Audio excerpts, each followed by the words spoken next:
जय माता दी दोस्तों। Hello champions. आज हम आप बात करेंगे ट्रांसटिव और इंट्रांसटिव पर। हालांकि ये बहुत इजी टॉपिक है, लेकिन मुझे ऐसा लगता है कि बच्चों को इस टॉपिक को लेकर बहुत ज्यादा दिक्कतों का सामना करना पड़ता है। बहुत उनको कंफ्यूजन रहता है इस कॉन्सेप्ट को लेकर। उसका सबसे बड़ा जो मुझे कारण बच्चों समझ में आता है वो ये है कि जब तक हम चीजों को मगअप करने का प्रयास करेंगे, रटने का प्रयास करेंगे, समझने का प्रयास बिल्कुल नहीं करेंगे, तब तक कोई भी कॉन्सेप्ट होगा, कोई भी चैप्टर होगा, हमारे लिए परेशानी तो पैदा करेगा ही। ठीक, तो चीजों को समझने का प्रयास करें,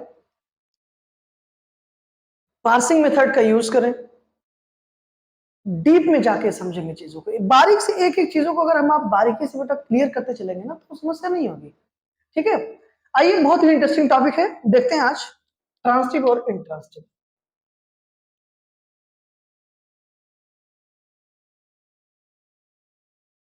transitive and intransitive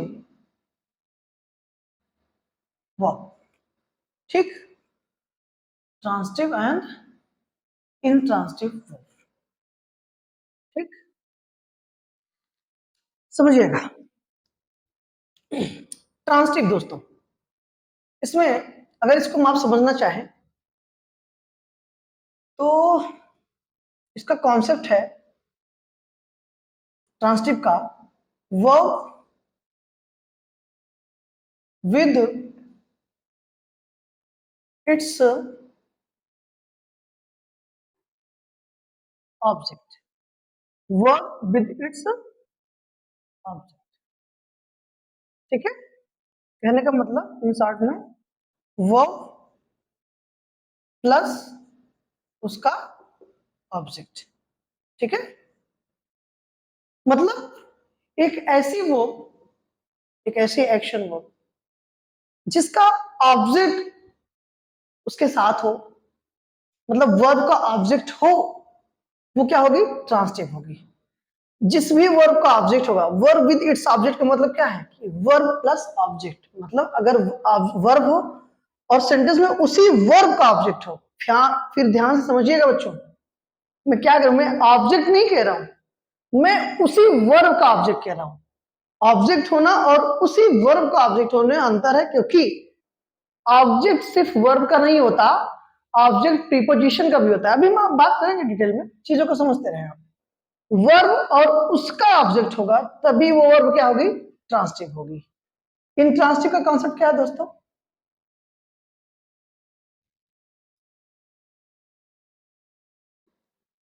verb without object, verb without object. Okay,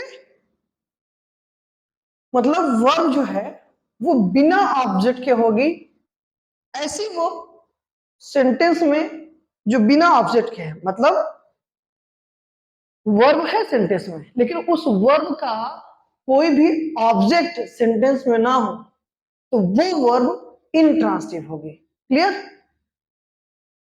यहां तक अगर आप समझ लिए हो तो इसमें आप ये चीज देख रहे होंगे कि ऑब्जेक्ट, राइट, ऑब्जेक्ट का बार बार जिक्र आ रहा है।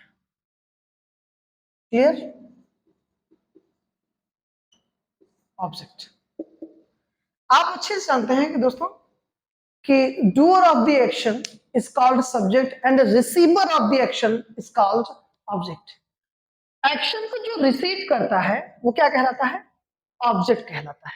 जैसे कोई काम होगा, जैसे मैंने कोई काम किया तो किसी चीज पर करूंगा ना, जिस चीज पर कर रहा हूं मैं काम, इसका मतलब वो जो है उस काम को रिसीव कर रहा है। और अगर उस काम को वो रिसीव कर रहा है तो वही ऑब्जेक्ट कहलाएगा। क्यों? क्योंकि रिसीवर ऑफ द एक्शन हमेशा ऑब्जेक्ट कहलाता है। For example, I eat mango, मैं आम खाता हूं, तो डूअर ऑफ द एक्शन कौन है? इस काम को कर कौन रहा है? आई कर रहा है। क्या हो गया, सब्जेक्ट हो गया।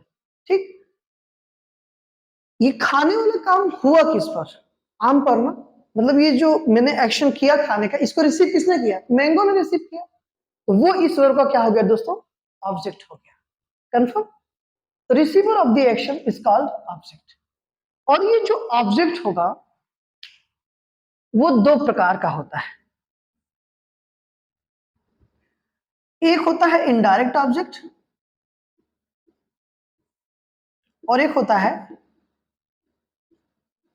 Direct object. हालांकि ऑब्जेक्ट सब्जेक्ट को डिटेल में आपको देखना हो तो सब्जेक्ट प्रेडिकेट का दोस्तों वीडियो पड़ा होगा, वहां पे आप चेक कर सकते हैं, बहुत ही डिटेल में हमने बात किया है।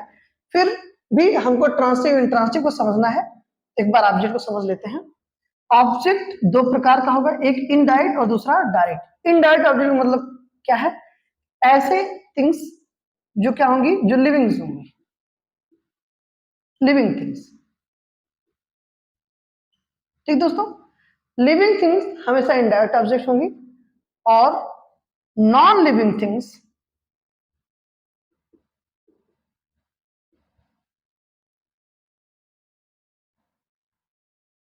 डायरेक्ट ऑब्जेक्ट होंगी। क्लियर, अब एक चीज और क्लियर करते चलिए, ऑब्जेक्ट जो है वो कौन सी पार्ट्स ऑफ स्पीच बनेगी, या तो दोस्तों नाउन बनेगी, ठीक है, या फिर प्रोनाउन। क्लियर, ऑब्जेक्ट ये तो नाउन होगा, ये तो प्रोनाउन होगा। इन दोनों पार्ट्स ऑफ स्पीच के अलावा कोई भी पार्ट्स ऑफ स्पीच ऑब्जेक्ट नहीं बन सकती। क्लियर, अब एक चीज और क्लियर कर लें आप, वर्ब में, वर्ब में अगर आप क्वेश्चन करें, क्वेश्चन करेंगे किसका, व्हाट और whom का। ठीक, वर्ब में व्हाट और whom का क्वेश्चन किया जाए और उसका आंसर आ जाए तो समझ जाइएगा कि उस वर्ब का ऑब्जेक्ट है। कहने का मतलब अगर हमको ऑब्जेक्ट फाइंड आउट करना है तो सबसे बेहतरीन तरीका क्या है, व्हाट और whom का अगर आंसर आपको मिल रहा है तो क्या होगा, वो ऑब्जेक्ट होगा। ठीक है,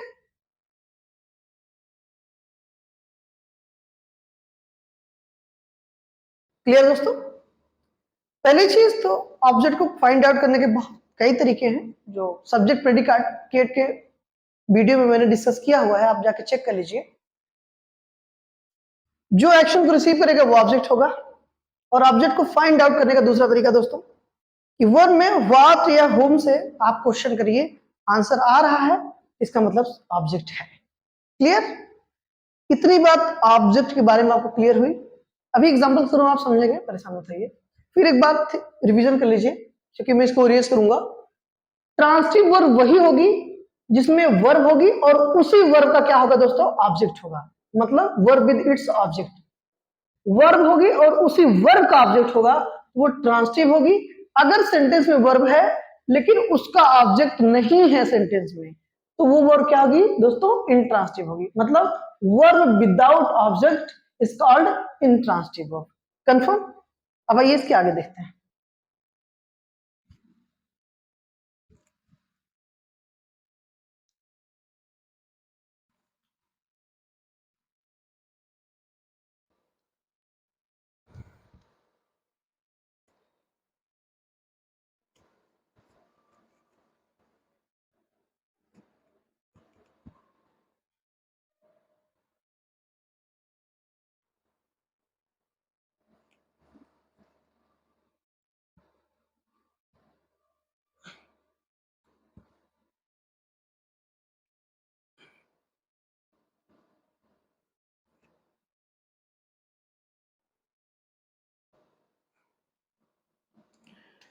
इसे देखिए, एग्जाम्पल के तौर पर, he gave me a book, he gave me a book। ठीक दोस्तों, उसने मुझे एक किताब दिया। किसने दिया? उसने। तो ये हमारा क्या हो गया? सब्जेक्ट हो गया। देने का काम हो गया, ये वर्ब हो गई। क्या दिया दोस्तों? ये व्हाट का आंसर है, राइट। तो क्या दिया? किताब दिया। किसे दिया? मुझे दिया ना। तो मी किसका आंसर है दोस्तों? होम का आंसर है, राइट। तो यहां पर व्हाट और होम का आंसर मिल रहा है, ठीक है। मैं फिर से कह रहा हूं, मैंने एक ही सेंटेंस के माध्यम से दोनों ऑब्जेक्ट्स को क्लियर करने का प्रयास किया है ताकि आपका दोस्तों समय बचे, ठीक है। बाकी आप इतने समझदार हैं कि ऑब्जेक्ट अलग भी आ सकता है और साथ साथ भी आ सकते हैं, राइट। तो जरूरी नहीं है कि इनडायरेक्ट ऑब्जेक्ट हो, लेकिन डायरेक्ट ऑब्जेक्ट अगर वो वर्ब ट्रांसिटिव है तो डायरेक्ट ऑब्जेक्ट कंपलसरी होता है, मतलब डायरेक्ट ऑब्जेक्ट आएगा ही आएगा, कंफर्म। अब समझिएगा दोस्तों, आप इसी वर्ब के ये दोनों ऑब्जेक्ट हैं, ये इनडायरेक्ट भी है और वो डायरेक्ट भी है। होम का जो आंसर होता है दोस्तों, वो हमेशा इनडायरेक्ट ऑब्जेक्ट होगा, यानी कि लिविंग थिंग, हमेशा याद रखिएगा। और व्हाट का जो आंसर होगा वो हमेशा डायरेक्ट ऑब्जेक्ट होगा, यानी कि नॉन लिविंग थिंग। उसने मुझे क्या दिया? What did he give me? A book, किताब दिया। व्हाट का आंसर मिल गया हमको, ठीक है। whom did he give a book? उसने किसको किताब दिया? मुझे दिया, राइट। तो मी किसका आंसर है दोस्तों? होम का आंसर है, ठीक है। तो अभी मैंने आपसे बताया कि ऑब्जेक्ट अगर फाइंड आउट आपको करना है तो वर्ब में व्हाट और whom का आंसर मिलना चाहिए। वर्ब में व्हाट और whom का अगर आंसर मिल गया तो समझ लीजिए सेंटेंस में ऑब्जेक्ट है। और ध्यान ये दीजिएगा, अगर उस वर्ब का ऑब्जेक्ट है दोस्तों, कहने का मतलब वर्ब प्लस उसका ऑब्जेक्ट अगर है तो वही वर्ब हमारी क्या कहलाएगी? ट्रांजिटिव वर्ब कहलाएगी, ठीक। और हमेशा याद रखना, पैसिव वॉइस दोस्तों हमेशा ट्रांजिटिव वर्ब की ही बनती है, इंट्रांजिटिव की पैसिव नहीं बनती, क्योंकि उस वर्ब का ऑब्जेक्ट होता ही नहीं है, राइट। और अच्छे से आप जानते हैं दोस्तों कि पैसिव का फॉर्मेशन क्या होता है? B plus V3, right.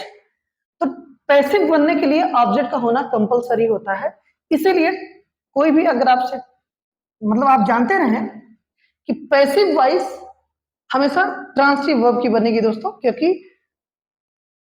Verb plus उसका ऑब्जेक्ट, मतलब वर्ब और उसका ऑब्जेक्ट ट्रांजिटिव वर्ब में ही आपको मिलेगा, राइट। अगर वो ट्रांजिटिव वर्ब हुई तो अपना ऑब्जेक्ट हमेशा कैरी करेगी और ट्रांजिटिव वर्ब की हमेशा पैसिव बनती है। आई थिंक इतना आपको क्लियर हुआ होगा। अब हम आप आइए देखते हैं कि ट्रांजिटिव और इंट्रांजिटिव एग्जांपल्स की, ओके।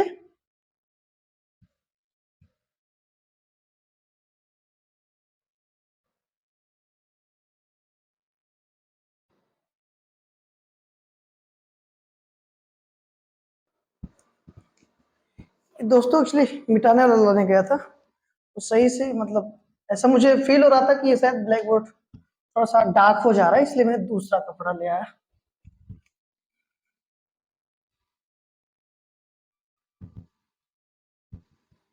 क्या हो गया यार?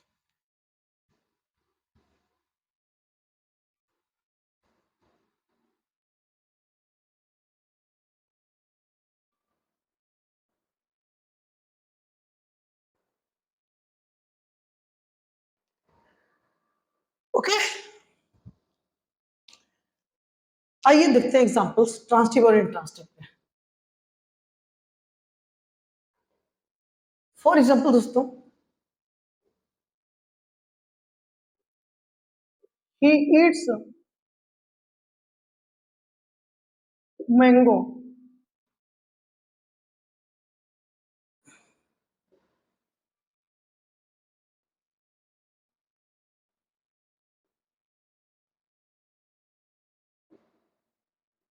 He is eating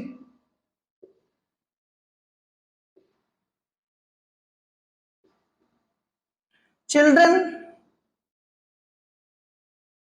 fly kites,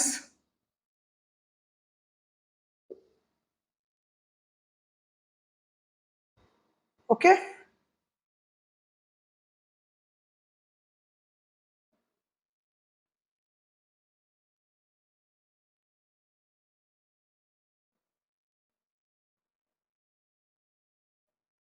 kites fly in the sky. ठीक है, आइए पहले इनको समझते हैं। ही क्या है दोस्तों? सब्जेक्ट है। इट्स क्या है? वर्ब है। ही इट्स मैंगो, वह आम खाता है। क्या खाता है? आम खाता है। एक्शन किस पर हुआ? मैंगो पर हुआ। मैंगो क्या है दोस्तों? ऑब्जेक्ट है। Parts of speech noun. ठीक है, किसका ऑब्जेक्ट है? इस वर्ब का ऑब्जेक्ट है। यहां पर वर्ब उसका ऑब्जेक्ट है, इसका मतलब ये वर्ब क्या हो गई दोस्तों? ट्रांसिटिव हो गई। इट्स यहां पर क्या है? ट्रांसिटिव वर्ब है। आइए अब देखते हैं दूसरा सेंटेंस। ही क्या हो गया? सब्जेक्ट हो गया। इज ईटिंग क्या हो गई? वर्ब हो गई दोस्तों। इज हेल्पिंग वर्ब है, ईटिंग मेन वर्ब है। क्या इसका ऑब्जेक्ट है? नहीं है। तो यही वर्ब हमारी क्या हो गई दोस्तों? यहां पर जो ईटिंग वर्ब है, ठीक है, ये क्या हो गई? वहां पर ट्रांसिटिव है और यहां पर इंट्रांसिटिव है दोस्तों। शॉर्ट में इंट्रांसिटिव मैंने लिखा है। ठीक है, कंफर्म। वर्ब का अगर ऑब्जेक्ट होगा, देखो दोस्तों सीधी सी बात है, ये तो आप लिस्ट कहीं में लिखवा दूं ढेर सारी। जैसे आप देखिए, आप जैसे ट्रांसिटिव वर्ब में आप अगर जानना चाहें, जैसे बारो हो गई, क्लीन हो गया, ईट हो गया, किक हो गया। ठीक है, ये ऐसी वर्ब्स हैं दोस्तों जिनको जो ट्रांसिटिव वर्ब की श्रेणी में आती हैं, इनको ऑब्जेक्ट चाहिए ही चाहिए। वही दूसरी तरफ से डाई हो गया, ड्रीम हो गया, गो हो गया, सिट हो गया, ये इनट्रांसिटिव वर्ब्स होती हैं। इनका डायरेक्ट ऑब्जेक्ट कभी भी सेंटेंस में आपको नहीं मिलेगा। इनके बाद ये तो कोई प्रीपोजिशन लगा होगा, उसके बाद उस प्रीपोजिशन का नाउन, उसको सॉरी उस प्रीपोजिशन का ऑब्जेक्ट होगा, ना कि इन वर्ब्स का। राइट, फॉर एग्जांपल आई बोरो, जैसे मैंने कहा आई बोरो, तो व्हाट बोरो, आप समझ रहे हैं ना? कुछ वर्ड्स ऐसे होते हैं जिनके बाद आपको ऑब्जेक्ट चाहिए ही चाहिए होता है, चाहे इनडायरेक्ट ऑब्जेक्ट आए ना, लेकिन डायरेक्ट ऑब्जेक्ट कंपलसरी होता है। बोरो, क्लीन, ईट, किक, राइट, चाहिए होता है, कंपलसरी होता है।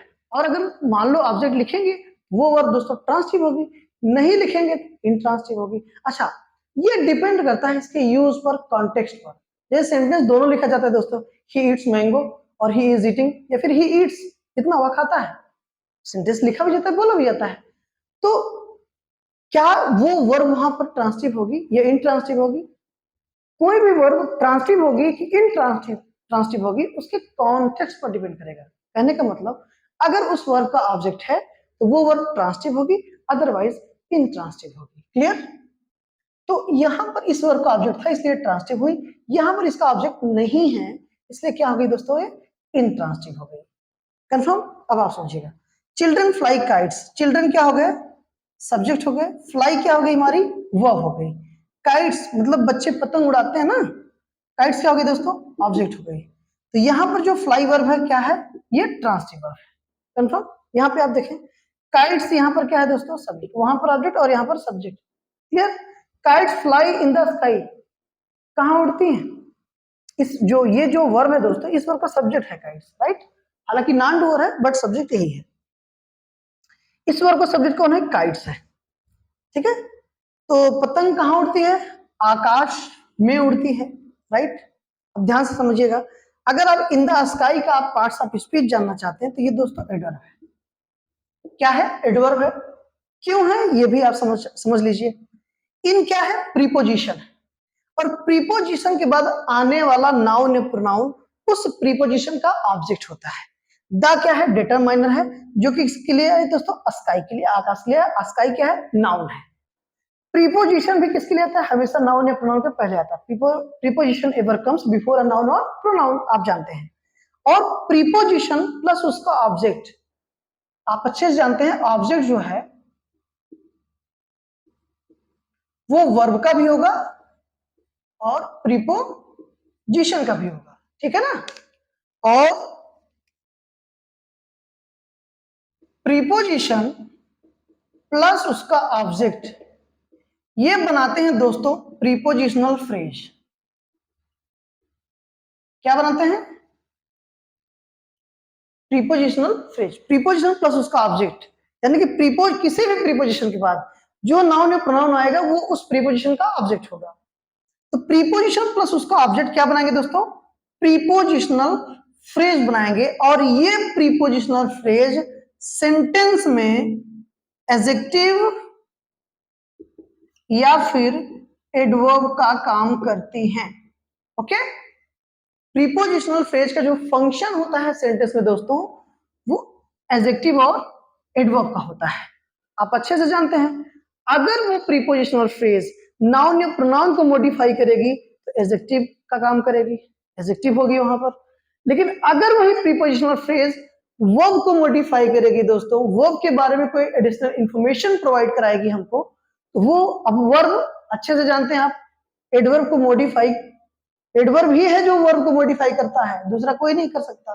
तो वर्ब को मॉडिफाई अगर ये करेंगे, कोई भी प्रीपोजिशनल फ्रेज अगर वर्ब को मॉडिफाई कर रही है तो वो एडवर्ब होगी, नाउन या प्रोनाउन को मॉडिफाई कर रही है तो वो एडजेक्टिव होगी। कंफर्म। अब यहां पर आप देखें, इन द स्काई, इन क्या है, प्रीपोजिशन है, द स्काई उसका ऑब्जेक्ट है, तो प्रीपोजिशन प्लस उसका ऑब्जेक्ट क्या बन गया दोस्तों, प्रीपोजिशनल फ्रेज बन गया। अब आप देखें मॉडिफाई किसको कर रहा है, पतंग कहां उड़ती है दोस्तों, आकाश में उड़ती है ना, तो इन द फील्ड जो है वो वर्ब के बाद है, इन द फील्ड यहां पर मॉडिफाई किसको किया, इस वर्ब को किया, राइट, जो कि कहां, आकाश में ना, वेयर का आंसर है, इसका आंसर है दोस्तों, वेयर का आंसर है।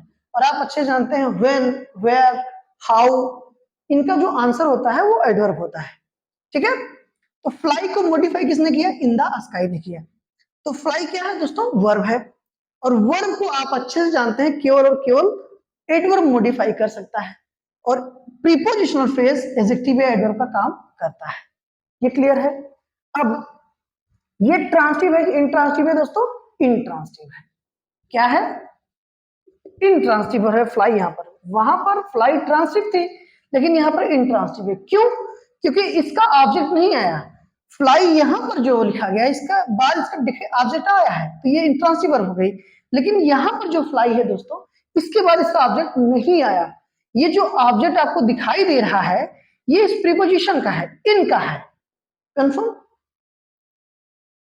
वर्ब को ट्रांसलेट होने के लिए उसी का ऑब्जेक्ट चाहिए, ना कि प्रीपोजिशन का, ठीक है। देखिए दो कंडीशंस होंगी, या तो वर्ब का ऑब्जेक्ट नहीं होगा सेंटेंस में तब भी वर्ब इंट्रांसिटिव हो जाएगी, या उस वर्ब का ऑब्जेक्ट नहीं है बल्कि किसी प्रीपोजिशन का ऑब्जेक्ट आया हुआ है तब भी वर्ब क्या हो जाएगी, इंट्रांसिटिव हो जाएगी। क्लियर। आइए आगे देखते हैं कुछ एग्जांपल्स।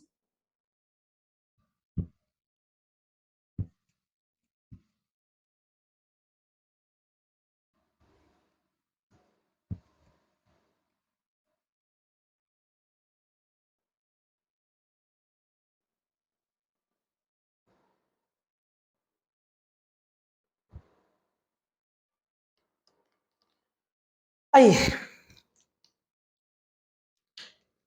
जैसे दोस्तों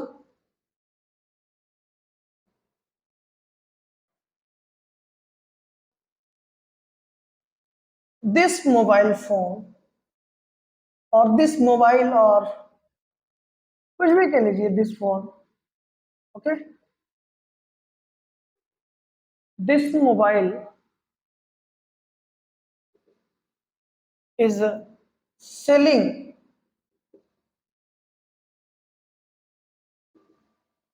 like hot cake. Okay, hot cake दोस्तों हम तब यूज करते हैं जब कोई चीज बहुत धड़ल्ले से बिक रही हो, हाँ, तो धड़ल्ले से चल रही हो, ऐसा कुछ, राइट, इडियम है, हाँ। अब आप देखें दोस्तों, दिस मोबाइल क्या हो गया, सब्जेक्ट हो गया,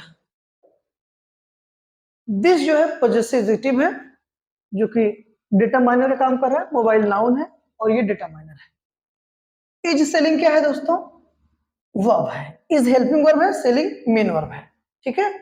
लाइक यहां पर क्या है, प्रीपोजिशन, क्या है, प्रीपोजिशन है।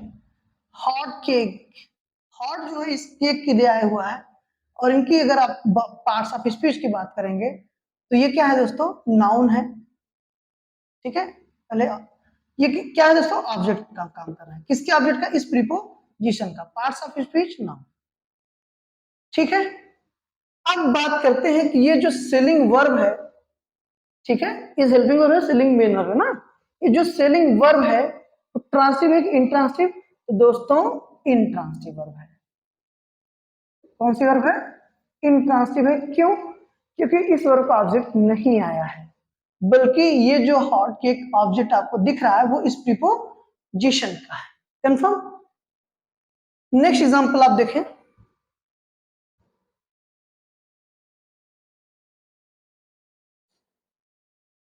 I am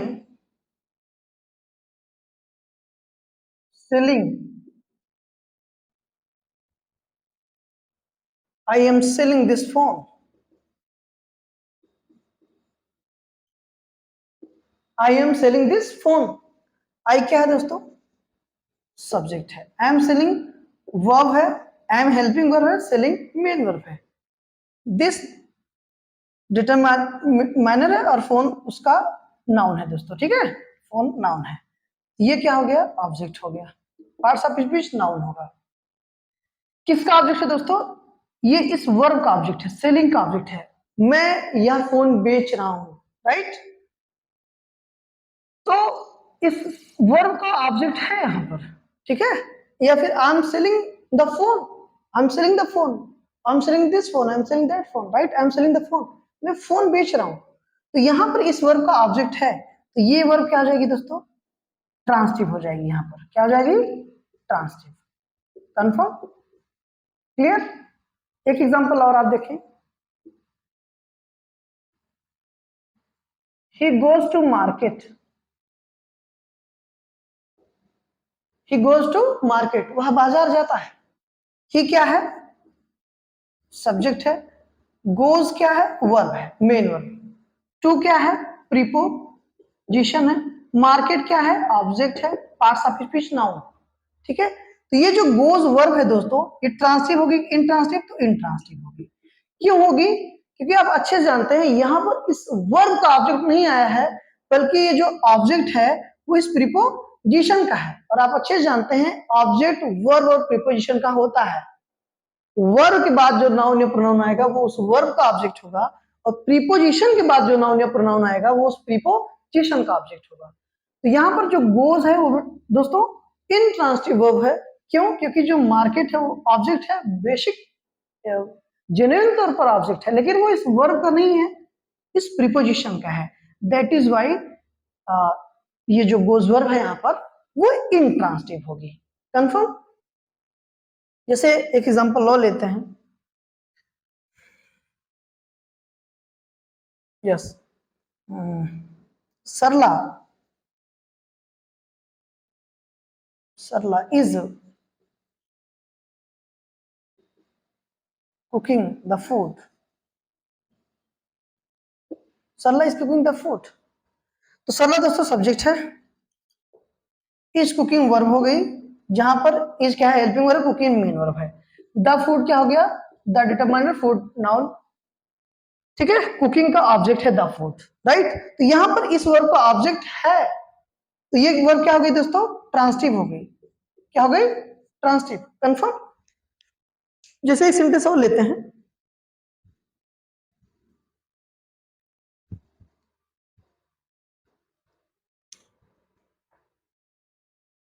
I borrow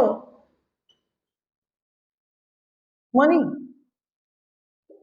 I borrow money, मैं पैसे उधार लेता हूं, right? Subject, verb, object, right? तो ये वर्ब क्या होगी दोस्तों?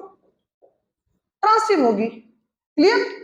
अब अच्छे से एक चीज आप समझ लें दोस्तों, फिर से क्विक रिवीजन के तौर पर वही चीजें जो भी आपको बताएगी, आई होप कि आपको बहुत अच्छे समझ में आ गया, क्योंकि बहुत ही आराम से, बहुत रिलैक्स होकर मैंने बात किया है ट्रांसटिव इंट्रांसटिव पर। वर्ब और प्रीपोजिशन दोनों का ऑब्जेक्ट होता है। तो कभी कभी कंफ्यूजन इसीलिए क्रिएट हो जाती है क्योंकि बच्चों को ये तो पता है कि ऑब्जेक्ट वर्ब का होता है, लेकिन वो शायद इस चीज को मिस कर देते हैं कि ऑब्जेक्ट प्रीपोजिशन का भी होता है। तो हमेशा ध्यान दें, अगर वर्ब का ऑब्जेक्ट है सेंटेंस में तभी वो वर्ब ट्रांसटिव होगी। अगर उस वर्ब का ऑब्जेक्ट नहीं है सेंटेंस में, तो ऐसी स्थिति में, ऐसी सिचुएशन में वो वर्ब इंट्रांसटिव होगी। कंफर्म? आई होप दोस्तों आपको समझ में आया होगा। फिर भी if you have any kind of issues, problems, feel free to contact me. आप मुझे कमेंट्स के थ्रू भी बता सकते हैं, there is no problem at all. और फिर कल हम आप मिलते हैं एक नए कॉन्सेप्ट, एक नए टॉपिक के साथ। Till then take care, keep watching, thank you so much for watching my videos. Okay, फिर हम कल मिलते हैं। Okay, bye.